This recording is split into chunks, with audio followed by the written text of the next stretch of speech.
Hello guys, welcome back to my channel. তো দেখুন, আমি কলার পাতা কাটতে আসছি। আমাদের মধ্যে চৈত্র সংক্রান্তিতে কলার পাতায় খেতে হয় আর অনেক কিছু রান্না করতে হয়। তো চলুন আপনাদের দেখাবো, আজকে আমি কলার পাতায় খাবো, আপনাদের দেখাবো আমি কি কি রান্না করেছি। আমার সাথে লাইভে থাকুন। আমি আমার জমির থেকে সবজি নিয়ে আসি। এই যে ডাটা, বেগুন আমার জমির, করলা আমার জমির, ভেন্ডি আমার জমির, ঝিঙ্গা মানুষের জমির, আর হচ্ছে আলুটা আমার জমি। সব সবজি নিয়ে আসি, শাক ঠাক ওইদিকে আছে, সব নিয়ে আসি। শাকগুলো আলাদা রেখেছি। তো সব কিছু রান্না করব, রান্না করার পরে আপনাদের সাথে শেয়ার করব।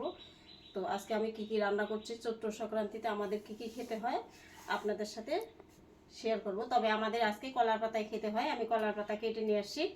তো এখন আপনাদের দেখাবো আমি কি কি রান্না করেছি। দেখুন, আমাদের কলা পাতা খেতে হয়, কলা পাতা কেটে নিয়ে আসি। এই যে দেখুন আমি কি কি রান্না করেছি। ভাতটা এখানে রেখে দিয়েছি, গরম থাকবে। তাই দেখুন আপনাদের দেখাচ্ছি।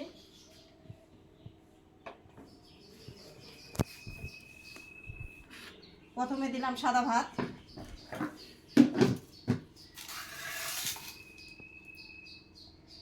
করলা আলু ভাজা, বেগুনের চপ,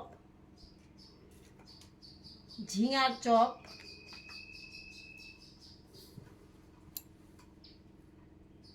পাট শাক ভাজা,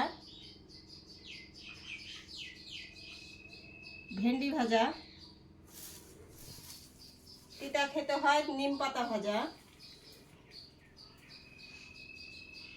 শসাটা সুস্বাদুর জন্য, লেবু খেতে হয়, কাঁচা লঙ্কা,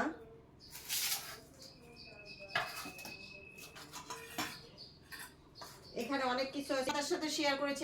আমি সজনাটা, এই দেখুন সজনাটা চচ্চড়ি বানিয়েছি সর্ষে দিয়ে। এটা হলো সজনা চচ্চড়ি।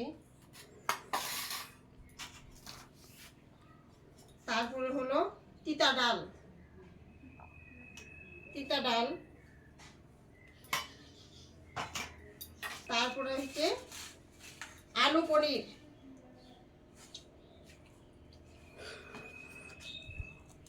আলু পনির।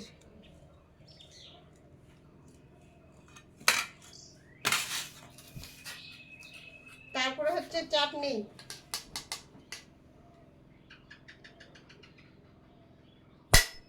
শেষ পাতে কি দিতে হয়? শেষ পাতে দিতে হয় মিষ্টান্ন।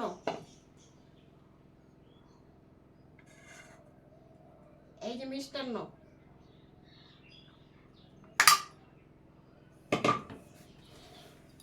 এটা আজকে আমার আয়োজন, চৈত্র সংক্রান্তিতে এসব আমাদের খেতে হয়।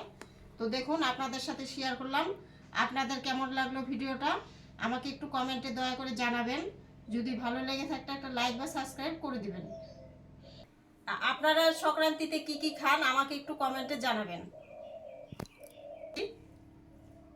প্রথমে ডাল দিয়ে শুরু করলাম।